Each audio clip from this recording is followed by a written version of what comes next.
परम पूज नगर गौरव आचार्य भगवान वर्धमान सागर जी महामुराज की, परम पूज अध्यात्म योगी संत निज स्वरूप का आनंद लेने वाले प्रभु विशुद्ध सागर जी महामुराज की, परम पूज अपने ही योगों में रमण करने वाले, अपने ही योग का आनंद लेने वाले भगवान योगेंद्र सागर जी महामुराज की, 3 कम 9 करोड़ मुराजों की अहिंसामयी विश्व धर्म की।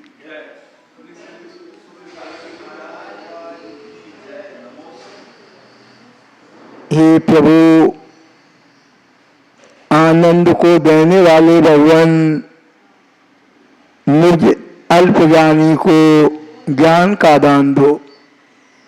प्रभु, आपके द्वारा दिया हुआ ज्ञान का दान ही इस आत्मा को बनाएगा भगवान। जब मिटेगा अज्ञान तो प्रकट होगा केवल ज्ञान। केवल ज्ञान ही इस आत्मा को बनाएगा भगवान। प्रभु, ये अल्पज्ञानी आत्मा आपके चरणों का सानिध्य पाकर अपने द्वारा अपने में ही प्रसाद कर और संयम रूपी नौका पर सवार होकर संसार रूपी सागर को पार करने जा रहा है। भगवान, इस आत्मा पर आपकी दृष्टि बनी रहे, इस आत्मा को सद्बुद्धि की प्राप्ति होती रहे और ये आत्मा अपने निज प्रसाद के द्वारा निज में ही प्रसाद कर कर्म रूपी कालमा को धोता हुआ मोक्ष महल की यात्रा करे। इसी निर्मल भावना के साथ प्रभु, आपके चरणों में मेरा बारंबार नमोस्तु भगवान, नमोस्तु भगवान, नमोस्तु भगवान। प्यारी भगवान आत्माओं, आप बहुत ही पुण्यशाली जीव हो। निश्चित ही आप सभी भव्य आत्माओं ने पूर्व पर्यायों में पुण्यानबंदी पुण्य का आश्रम किया था। वही पुण्य आज वर्तमान में आपकी सत्ता में आ रहा है।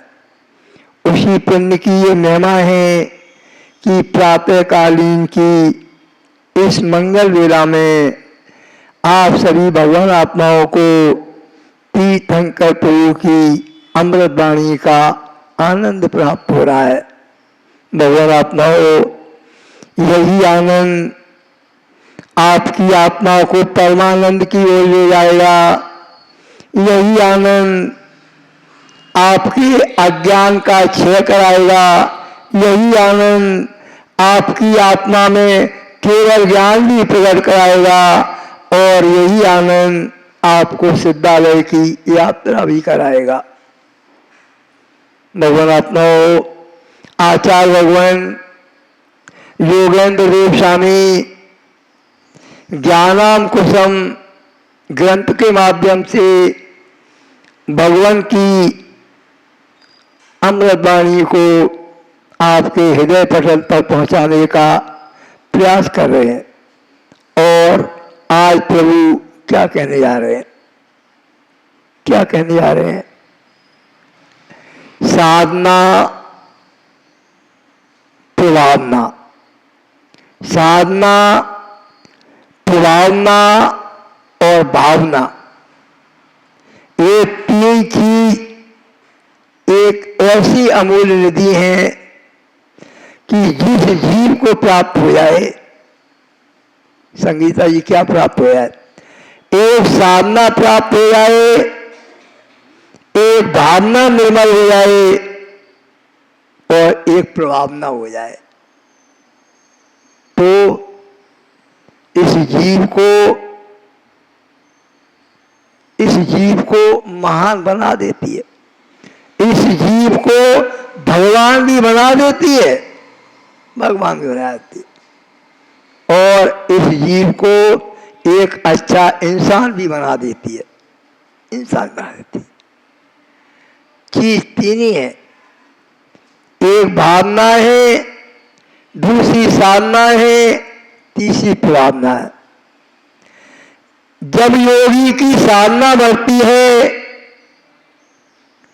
जब योगी की साधना बढ़ती है तो ज्ञानी आत्माओं उसका हाथ त्रियंश को भी भगवान बना देता है।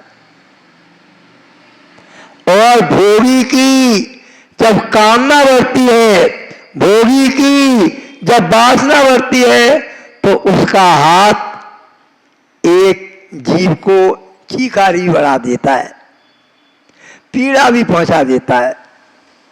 प्यारी आत्माओं देखो उस योगी को, जिस योगी को देख करके, जिस योगी के हाथ को देख करके और वाणी को सुन करके त्रियंच भी एक श्रावक बन गया।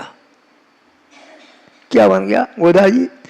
त्रियंच भी श्रावक बन गया और एक इंसान श्रावक बन के भ्रष्ट हो गया, श्रावक बन के भ्रष्ट हो गया।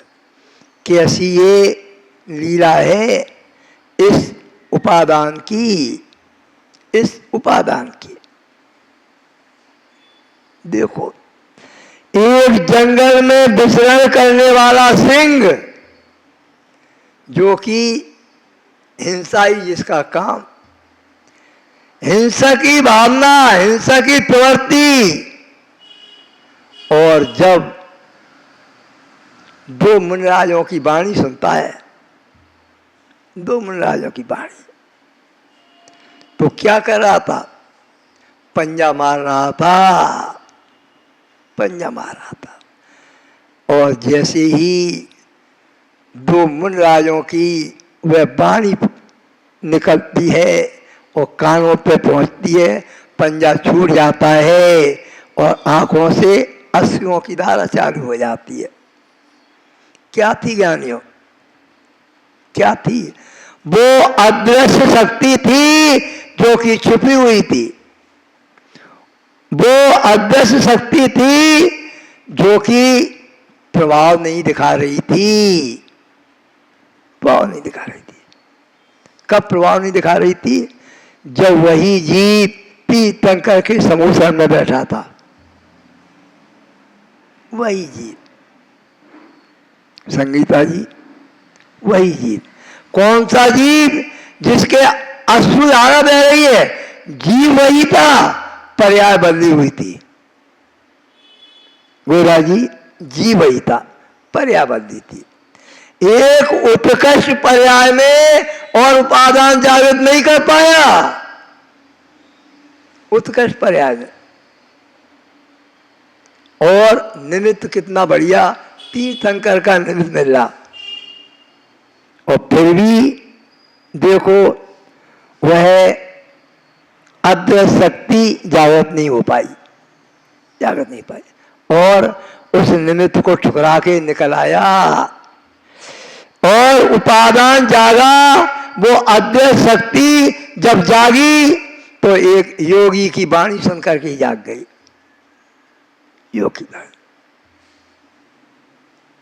योगी की वाणी सुनिए। तो यही बात बता रहे हैं कि जीव के अंदर एक भावना,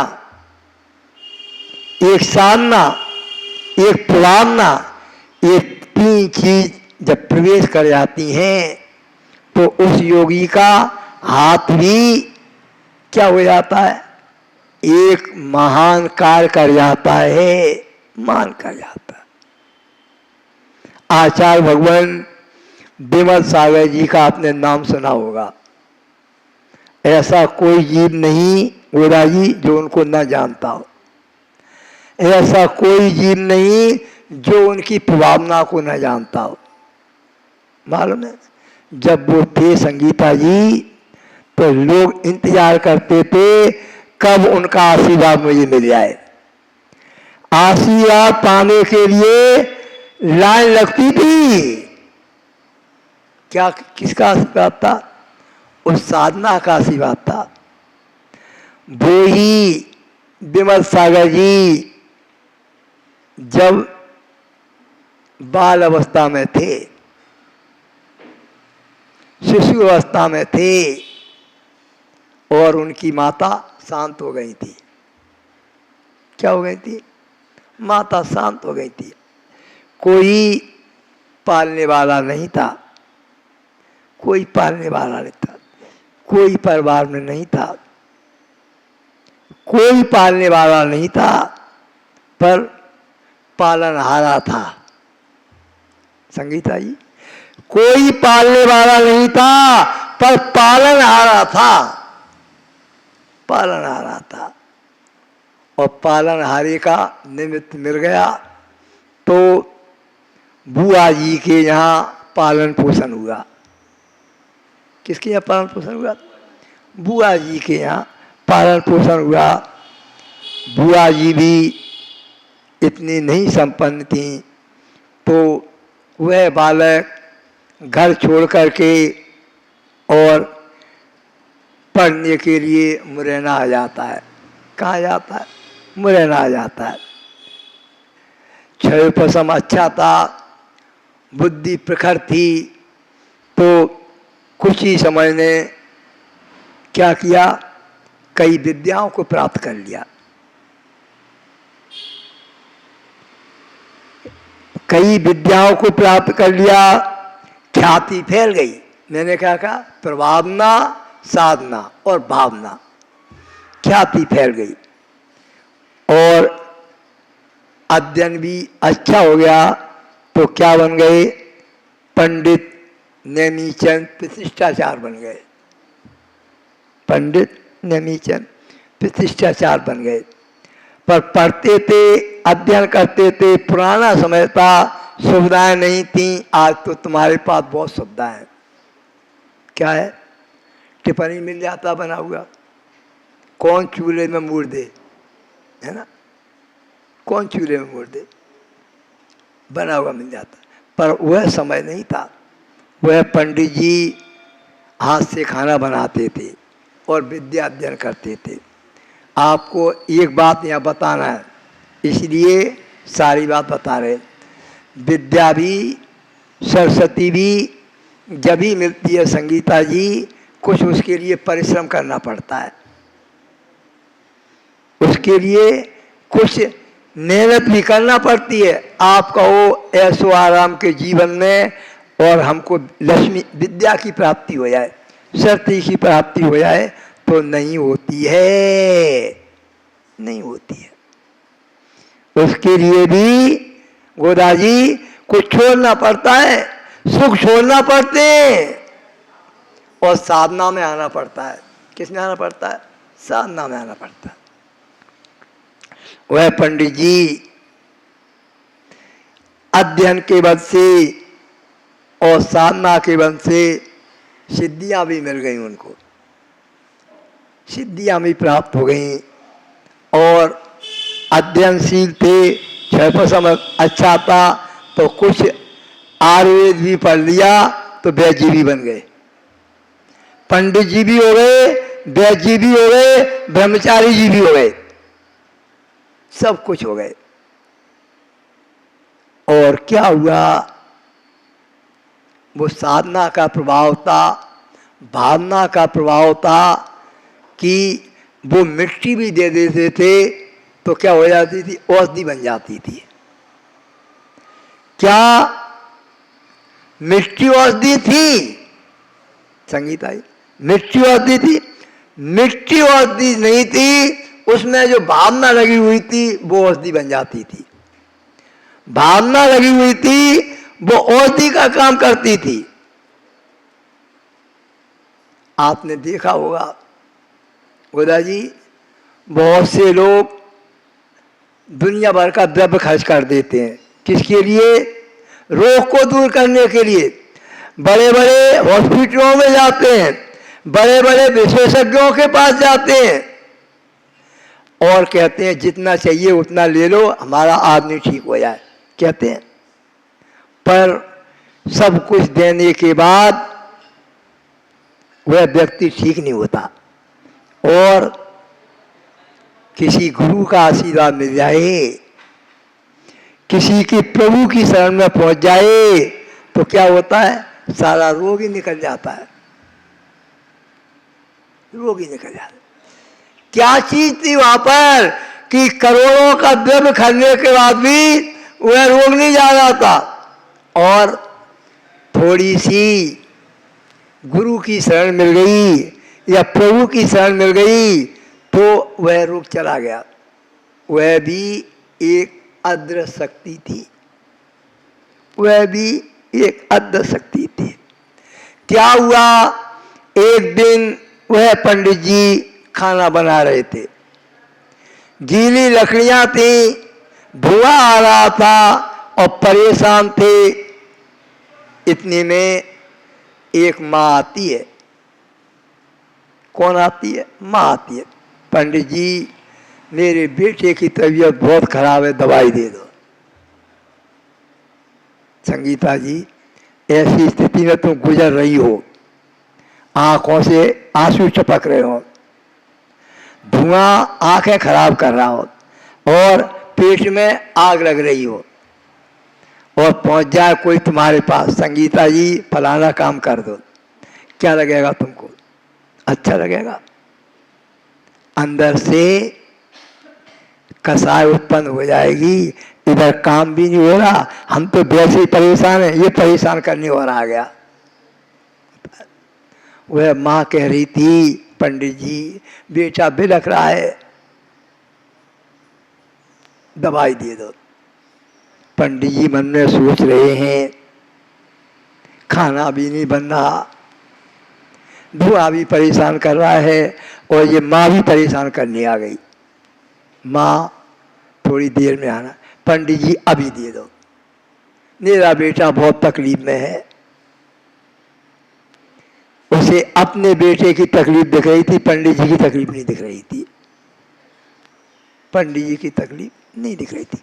ऐसे ही तुम स्वार्थी जीव होते हो,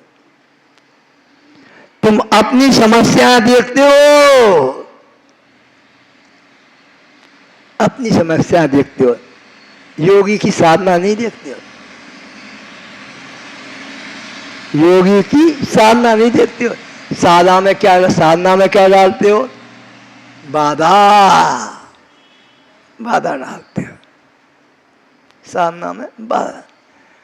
अभी कर दो महाराज हमारा काम, अभी बता दो महाराज, सब भूल जाते हो। पर उसकी महिमा देखो,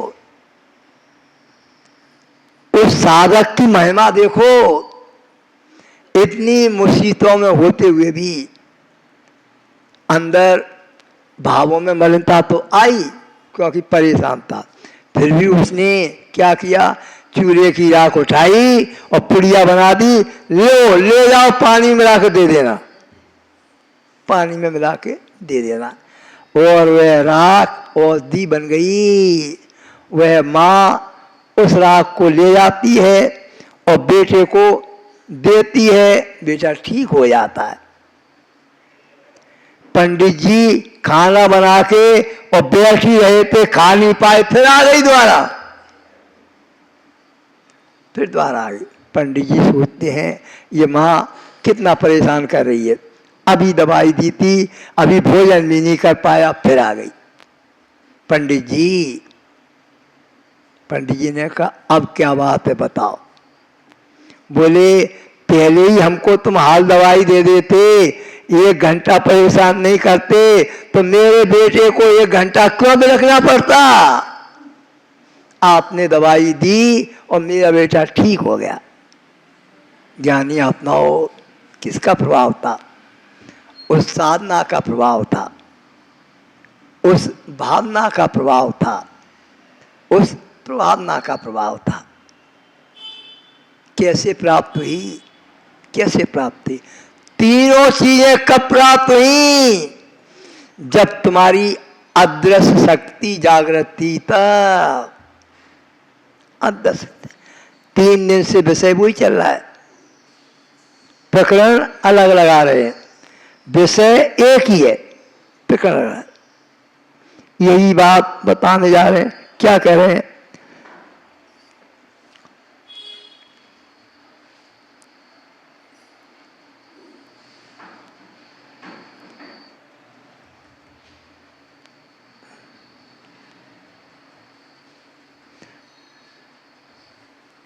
राख की पुड़िया पर सत्य में था क्या? सत्य में क्या था? राख औषधि नहीं थी। सत्य में था क्या? राख औषधि नहीं थी। सत्य में तो उस बेचे के पेट में शीत पैदा हो गया था। शीत की वजह से उसको वेदना हो गई थी। क्या किया था? गरिष्ठ भोजन का सेवन किया था, उससे वेदना हो रही थी। पर राख होती है उष्ण, राख होती है क्षार। तो राख पेट में पहुंचने से और पंडित जी की भावनाओं का हाथ लगने से, पंडित जी की भावनाओं का हाथ लगने से और राख का पेट में पहुंचने से क्या हो गया? जो शीत था वो गर्म हो गया और वह रोग उसका ठीक हो गया। क्या रोग उस राख से ठीक हुआ? क्या रोग उस राख से ठीक हुआ? क्या रोग उस औषधि के रूप में ठीक हुआ? नहीं। वहां जो वास्तविक सत्यता क्या थी? सत्यता थी कि पंडित जी के अंदर जो एक निर्मल भावना थी प्राणी मात्र के प्रति दया की, प्राणी मात्र के प्रति करुणा की, वह प्राणी मात्र के प्रति करुणा की भावना उस बच्चे के रोग में सहकारी बन गई। उस बाधाओं में, परेशानियों में क्या हो गई? कार्यकारी हो गई। इसीलिए आपको यहाँ ये बताया जा रहा है कि अपने अंदर भावों में प्राणी मात्र के प्रति दया और करुणा की भावना होना चाहिए। क्या होना चाहिए? दया और करुणा की भावना होनी चाहिए। अगर दया और करुणा की भावना तुम्हारे अंदर है तो ही तुम एक सच्चे धर्मात्मा हो, तो ही तुम एक सच्चे श्रावक हो, तो ही तुम एक सच्चे साधक हो, तो ही तुम सच्चे एक योगी हो। तो हो कब? जब तुम्हारे अंदर प्रसन्न भाव है, संवेग भाव है, अनुकंपा भाव है, वात्सल भाव है। अगर ये गुण है तो ही तुम्हारे अंदर क्या है? साधक की योग्यता है, मुनि की योग्यता है, योगी की योग्यता है। ये योग्यता जब ही जीवन में आती हैं जब तुम्हारे अंदर ये चार गुण होते हैं, प्रसन्न, संवेग, अनुकंपा और आस्तिक। ये चार ही गुण आत्मा के अंदर सम्यक को प्रकट कराते हैं। ये चार ही गुण गोरा जी आत्मा को परमात्मा बनाने में कार्यकारी होते हैं। अगर ये चार गुण तुम्हारे जीवन में नहीं तो तुम कितनी भी साधना कर लेना, कितना भी तप कर लेना, कितना भी अध्ययन कर लेना और कितने भी बड़े महान योगी बन जाना, पर तुम्हारी आत्मा परमात्मा बनने वाली नहीं है। आत्मा परमात्मा जब ही बनेगी जब आपके जीवन में ये चार गुण होंगे, चार गुण होंगे, तभी आत्मा को सम्यक दर्शन की प्राप्ति होगी। जब सम्यक दर्शन की प्राप्ति होगी तभी आत्मा कर्मों को अपने से अलग कर पाएगी, क्योंकि सम्यक के अभाव में तपस्या भी नहीं होती, सम्यक के अभाव में साधना भी नहीं होती, सम्यक के अभाव में तप भी नहीं होता। ये मंत्र तुम्हारे लिए जीवन में कार्यकारी नहीं बन पाता, कार्यकारी बनता। और जो उसी मंत्र में अपनी भावना को और जोड़ देते हैं तो वही मंत्र तुम्हारे लिए मोक्ष का कारण बन जाता है। वही मंत्र तुम्हारे लिए सिद्धालय पहुंचने में कार्यकारी बन जाता है। वही मंत्र तुमको परमात्मा से, आत्मा से परमात्मा भी बना देता है, बना देता है। सिर पर हाथ रख दे तो उसका आधा रोग ठीक हो जाता है, वही ठीक हो जाए। पर होना क्या चाहिए? अंदर से भावों की निर्मलता होना चाहिए, अंदर से भावों की सहजता होना चाहिए, अंदर से भावों में सरलता होना चाहिए, सरलता होना चाहिए। ज्ञानी अद्वैत शक्ति, अद्वैत शक्ति विषय वहीं पर आ गया। अद्वैत शक्ति जब उस देव ने उस बालक को देखा, किस बालक को देखा? जिस बालक को वह उठा के लाया था, उठा के लाया। किसका बालक था? रुक्मणी का बालक था, श्री कृष्ण का बालक था। उठा करके लाया, उस बालक को देखा, पूरे आत्मा जीव को देख करके उसके भाव बदल गए। उस पुण्य आत्मा जी का क्या हुए? उसके भाव बदल गए। कहता है तू बालक है इसलिए मैं तेरी हत्या नहीं करूंगा। क्या कह रहा गुदाई? तू बालक है, मैं तेरी हत्या नहीं करूंगा। क्षत्रियों को गो हत्या, बाल हत्या, यति हत्या नहीं करना चाहिए। क्षत्रिय होते हैं, वीर होते हैं, वो ऐसे काम नहीं करते। क्या होया? भाव बदल गए। क्यों भाव बदल गए?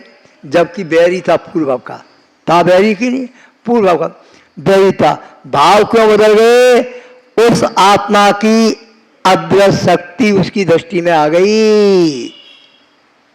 वह पुण्य ललकार रहा था, वह अद्वैत शक्ति उस जीव को ललकार रही थी कि तू इसका कुछ नहीं बिगाड़ पाएगा। प्रयास तो तू कर सकता है, तूने प्रयास किया, मां से उसका विछोह करा दिया, ये तो तूने करा दिया, पर तू इसका बिगाड़ करना चाहे, बिगाड़ कुछ नहीं कर पाएगा, कुछ नहीं कर पाएगा। क्षत्रिय को तेरी बाल हत्या, इसलिए बाल हत्या नहीं करूंगा। क्षत्रिय को गो हत्या, बाल हत्या, यति हत्या नहीं करना चाहिए। दैत्य कहता है कि मैं देव हूं, क्यों मैं बच्चे की हत्या करूं? वह देव क्या कह रहा है? मैं देव हूं, मेरे अंदर तो बहुत शक्ति है, पर बच्चे के ऊपर अपनी शक्ति नहीं दिखाऊंगा, बच्चे की हत्या नहीं करूंगा। देखो पुण्यशाली, पुण्य आत्मा की पुण्य वर्णाओं का प्रभाव, किसका प्रभाव था? बच्चे का प्रभाव था कि उस पुण्य का प्रभाव था? बच्चे तो बहुत होते हैं, बच्चे का नहीं, उस पुण्य का प्रभाव था। उस जीव के पास सत्ता में क्या था? पुण्य था, सत्ता में पुण्य था। ज्ञानी आत्माओं, जब सत्ता में पुण्य होता है तो शमशान में भी मंगल गान होते हैं। नहीं मालूम हो तो जीवन दर के जीव से पूछ लेना, पूछ लेना। रानी के गर्भ में पल रहा था, किसमें पल रहा था? रानी के गर्भ में पल रहा था, और ऐसे अशुभ कर्म का उदय आया कि राज भी चला गया, राजा भी चला गया, सब कुछ चला गया। और जन्म के समय माँ ने जन्म कहाँ दिया? शमशान भूमि में। कहाँ जन्म दिया? शमशान भूमि में। बिलख रही है माँ कि मेरे बेटे को क्या होगा। मैं तो एक महारानी थी, महलों में रहती थी, कैसा मेरा दुर्भाग्य कि बेटा भी हुआ तो शमशान भूमि में जन्म देना पड़ा। पति भी चला गया, सब कुछ चला गया, पर उस जीव का पुण्य नहीं गया। संगीता जी, सब कुछ चला गया, राज चला गया, वैभव चला गया, पिता भी चला गया, और माँ भी चली गई जन्म देके। माँ भी चली गई। क्यों चली गई? उस पर साधन नहीं था, पालती कहाँ से, क्या रक्षा करती? कहाँ छोड़ गई? शमशान भूमि छोड़ गई। तो शिक्षा लो, चिंतन करो कि सबने साथ छोड़ दिया, पर पुण्य था तो सब कुछ हो गया, सब हो गया। वह शमशान भूमि में पड़ा हुआ एक दिन का नवजात शिशु, उसकी भी व्यवस्था हो गई, उसकी व्यवस्था हो गई।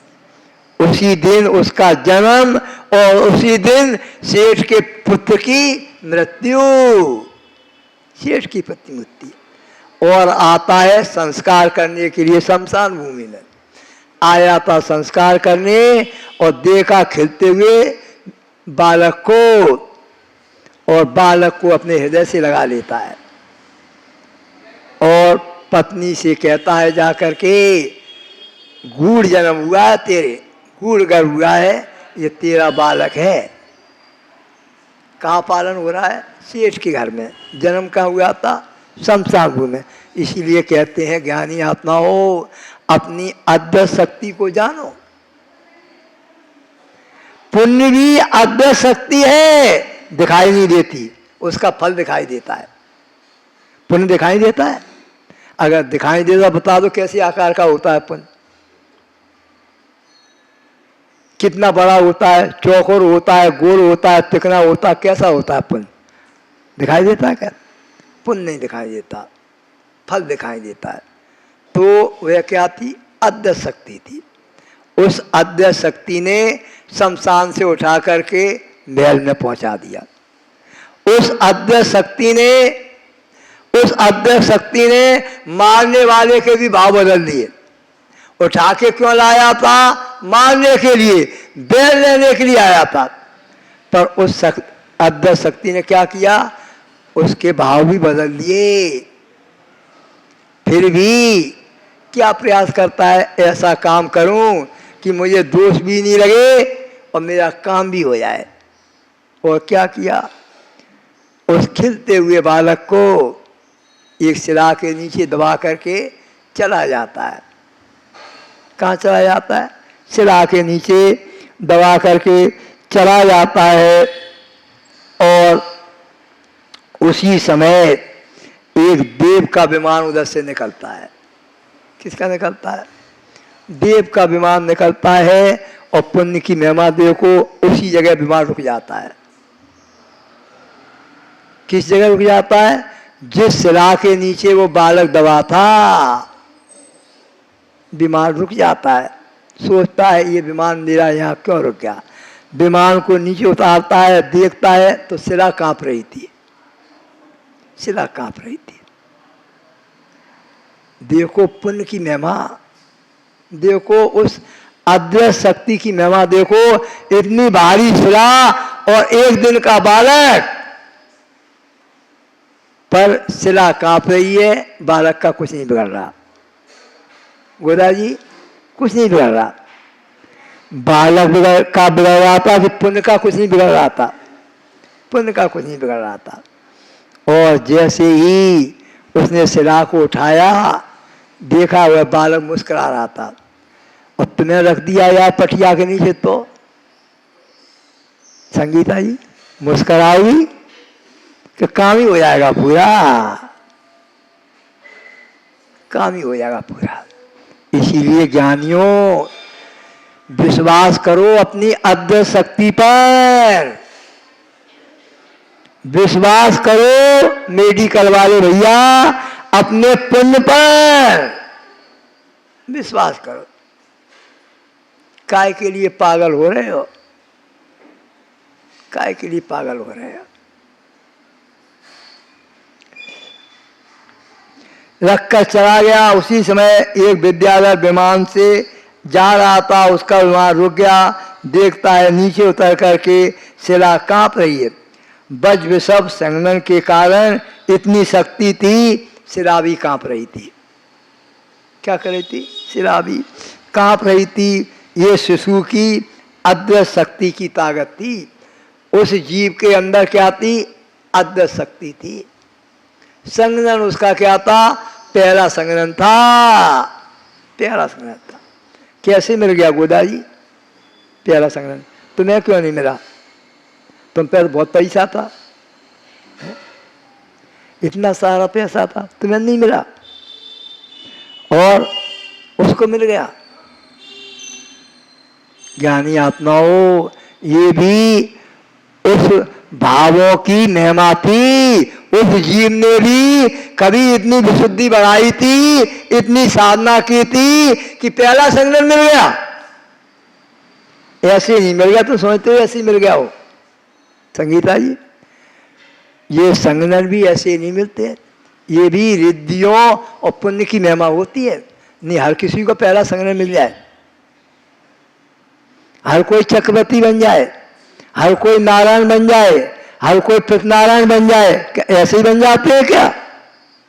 इसके पीछे भी बहुत बड़ा राज है, पर तुमको राज नहीं दिखता। वो तुमको तो पद दिखाई देती हैं केवल। क्या दिखाते हैं? पद दिखाई देते हैं। अद्वैत शक्ति की ताकत थी। नियोग तो देखो, उस विद्याधर के कोई संतान भी नहीं थी। जिसने उस शिला को उठाया, संतान भी नहीं थी उसके, कोई संतान भी नहीं थी। उसने शिला को जैसे ही उठाया, वह सुंदर बालक देखा। बालक को देख करके सोचता है, इसका रहस्य कहूंगा तो मेरी पत्नी इसका पालन नहीं करेगी। रहस्य कहूंगा, पत्नी पालन नहीं करेगी। और वह उस बच्चे को लेकर के पहुंचता है और अपनी पत्नी से कहता है, तेरे गूढ़ गर्भ प्राप्त हुआ है, ये तेरी संतान है। ऐसे कहकर अपनी पत्नी को सौंप देता है। उसने उसका पालन किया। उसने उसका क्या किया? पालन किया।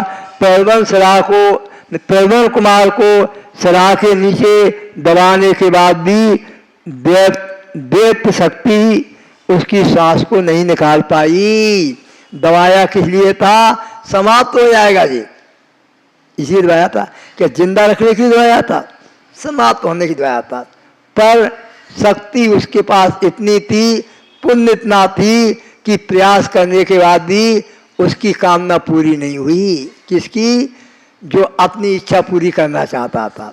ऐसे ही ज्ञानी आत्माओं, तुम भी अपनी पुण्य की शक्ति में सब भूल जाते हो और निर्मल जीवों को सताते हो, कमजोर जीवों को दुख देते हो, पीड़ा देते हो, परेशान करते हो। किसके कारण करते हो? अपनी पुण्य की शक्ति के कारण।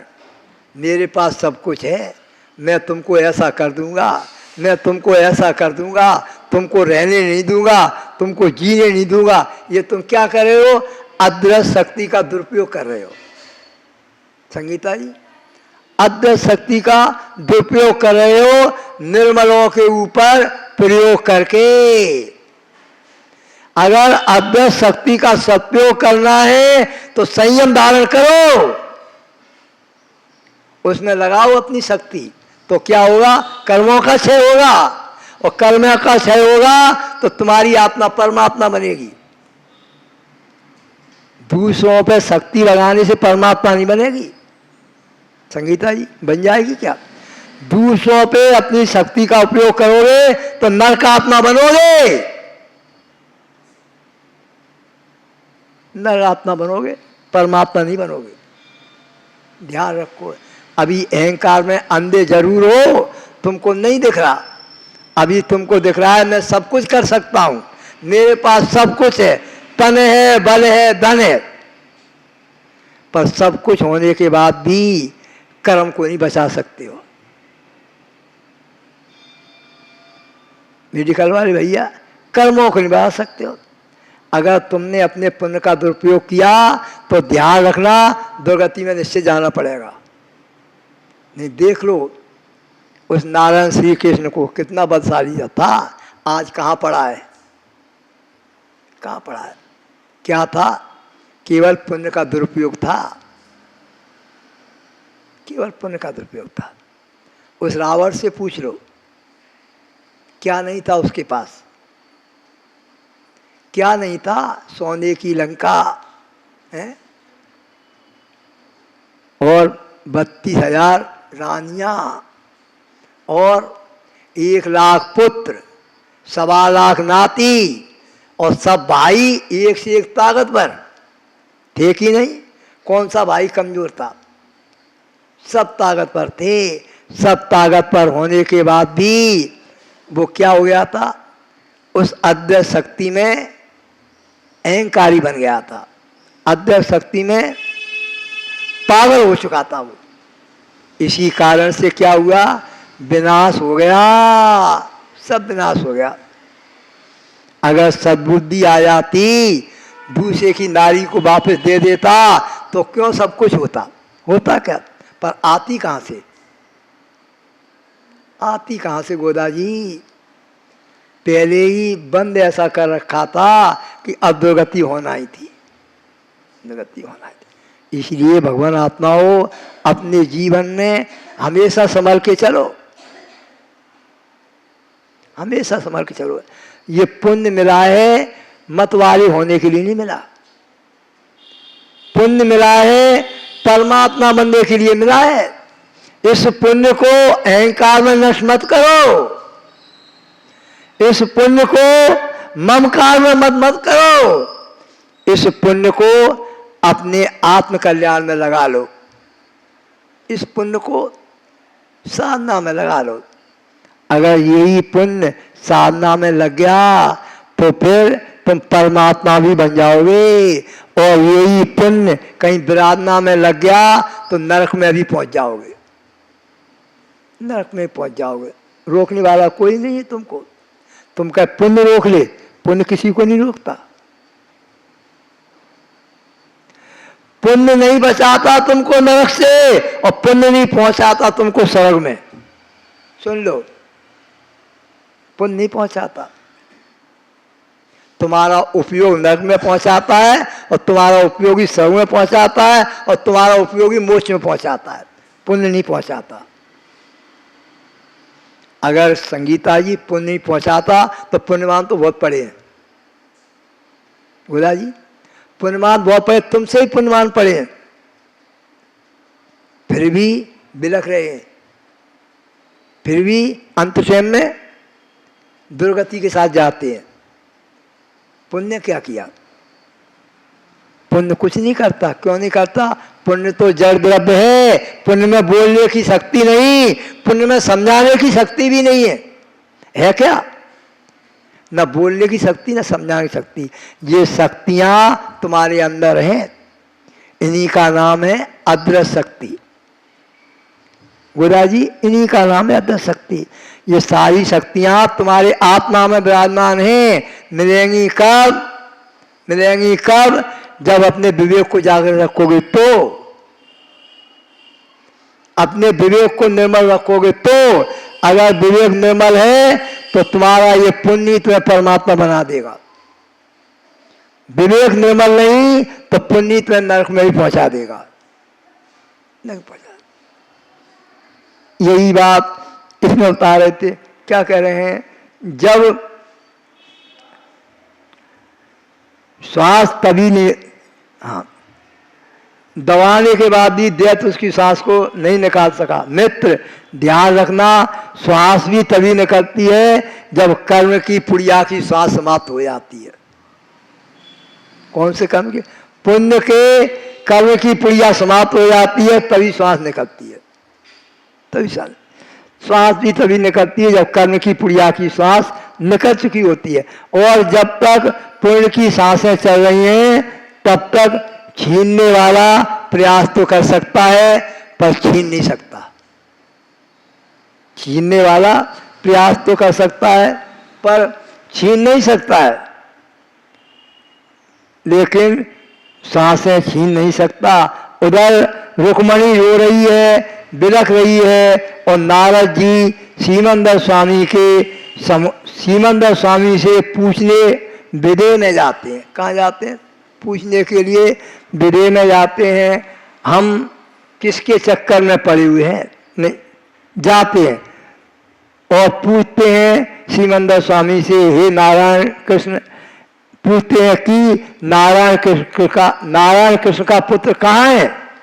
भैया कभी कभी पुराण ग्रंथ भी पढ़ लिया करो, तब लगता है कि हम किसके चक्कर में पड़े हुए हैं, किसके चक्कर में पड़े हुए हम कहते हैं कि मैंने ऐसा कर दिया, मैं ऐसा कर दूंगा, पर सत्य ये है कि जैसे नियोग होंगे वैसे ही निमित्त मिलेंगे। तुम कुछ करने वाले नहीं हो, जैसे योग होंगे तैसे ही निमित्त मिलते हैं। हम मात्र बुराई सोच सकते हैं, दूसरे की बुराई कर ही सकते हैं, पर बुरा नहीं कर सकते। ध्यान रखना, बुराई सोच भी सकते हो, बुराई की तैयारी भी कर सकते हो, बुराई के कारण भी जुटा सकते हो, पर बुरा नहीं कर सकते हो। बुरा जब ही होगा जब उसका पुण्य खाली हो जाएगा, तो तभी होगा।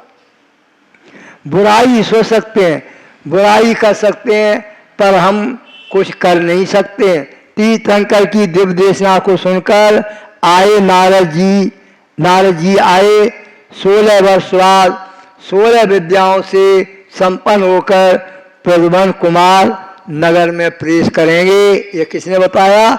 नारद जी ने नारायण श्री कृष्ण को और रुक्मणी को बताया। तुम्हारा बेटा 16 वर्ष बाद और विद्याओं के साथ में तुम्हारे नगर में क्या करेगा? प्रवेश करेगा, प्रवेश करेंगे। और वही हुआ 16 वर्ष बाद, 16 वर्ष के बाद प्रद्युम्न कुमार ने गृह में प्रवेश किया, उस नगर में प्रवेश किया। निश्चय न कहेगा कि राग देश की महिमा है, निश्चय न क्या कहेगा? ये राग देश की महिमा है। और शुद्ध निश्चय न कहेगा कि जो है सो है, जो है सो है। इसी प्रकार से ज्ञानी आत्माओं, तुम भी अपने जीवन में जब संकट में पड़ जाओ तो चिंतन किया करो, जो है सो है। सोचते हो? जो नहीं सोचते हो, जो है सो, क्या सोचते हो? इसने ऐसा किया इसलिए है, जो है सो नहीं है। गोदा जी ने ऐसा कर दिया इसलिए हो गया, संगीता जी ने ऐसा कर दिया इसलिए ऐसा हो गया। पर कर्म सिद्धांत क्या कह रहा है? न संगीता जी ने कुछ किया, न गोदा जी ने किया। तेरी निज के पूर्व कर्म की जो गांठ बंधी थी, जो कर्म बंधा था, उसके निमित्त से हो रहा है, कर्म भी नहीं कर रहा।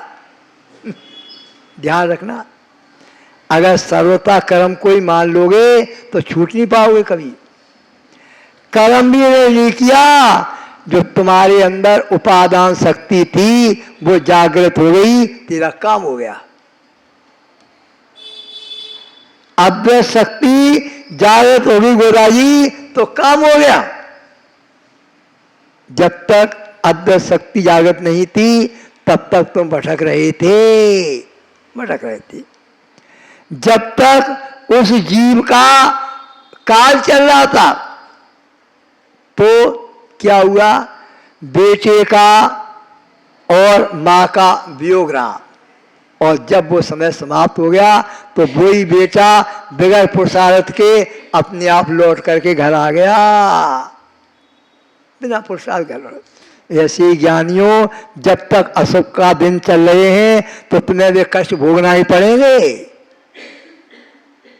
भूल मत जाना कि हम बच जाएंगे, भोगना ही पड़ेंगे। चाहे वो कष्ट समता से भोग लो और चाहे कसाय करके भोग लो। न तीर्थंकर बचा पाएंगे, न कोई बचा पाएगा। ये मंत्रवादी तंत्रवादी तो कुछ भी नहीं कर पाएंगे।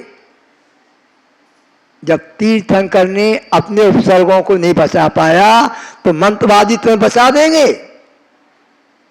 नहीं बचाने वाले। इसीलिए अपनी अद्वैत शक्ति को जानो, अद्वैत शक्ति को जानो और अपने क्या करो? भावों की निर्मलता पवित्र करने का पुरुषार्थ करो और पुण्य बढ़ा करके अपने जीवन को सफल बनाने का पुरुषार्थ करो। इसी निर्मल भावना के साथ जय परम पूज्य संत गुरुदेव विराग सागर जी महामुनि राज की